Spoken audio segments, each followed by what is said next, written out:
I'm Captain America, here to talk to you about one of the most valuable traits an AP research student can have. Patience. No, it's developing a research question. Developing a research question. All right, so developing a research question in humanities is sometimes one of the hardest things you can do. Sometimes developing a research question is the key to victory. Sometimes it seems like it's not worth it at all, and then you wonder why you waited so long for something so disappointing. How many more of these do we have? Previous literature in your field of study can also help you form your question. You can see what other people have done already and make sure you don't repeat the same study. Other people's studies can help define what topics fall into humanities, which helps shape your question for your specific discipline. Finally, by examining previous literature, you can find the gap, the specific topic that people haven't studied thus far. Studying this could provide knowledge that people need, and so, once you find the gap, your research question becomes extremely clear. So we saw our friend's research undergo quite the evolution. It started off with gay people. From here, she chose to focus this general subject into something she would be able to research. How are LGBT people represented in media? She then had to focus her question again on one specific subject she could study within media. How are LGBT characters represented in movies?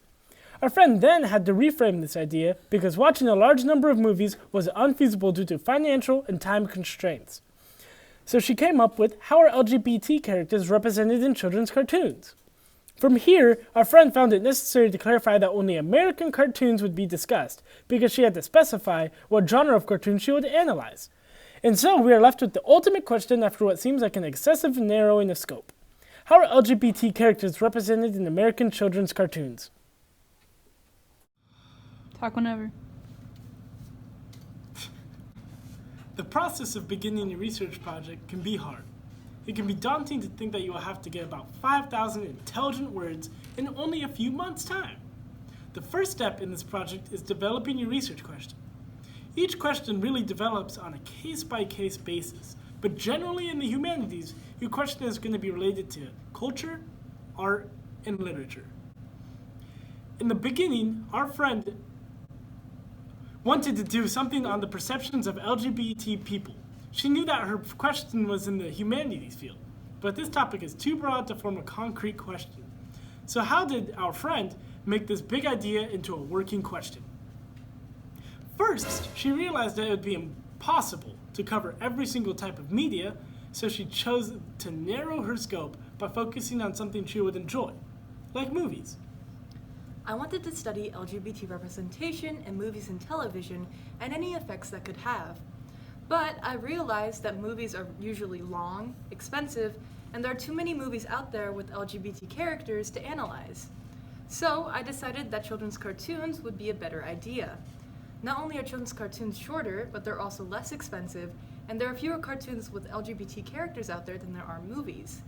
Additionally, if I included cartoons, I would be able to expand the discussion to focus on the effects of LGBT characters on children. We're done?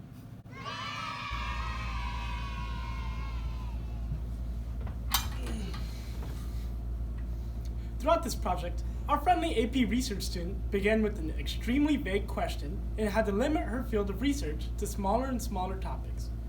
She found that this ultimately makes the research easier to conduct for her and for anyone who might do research based off of hers in the future. Research questions often develop as the research progresses and often contribute modification late into... That is not correct either. Research questions often develop as the research progresses and often require modification late into the project. How many more of these?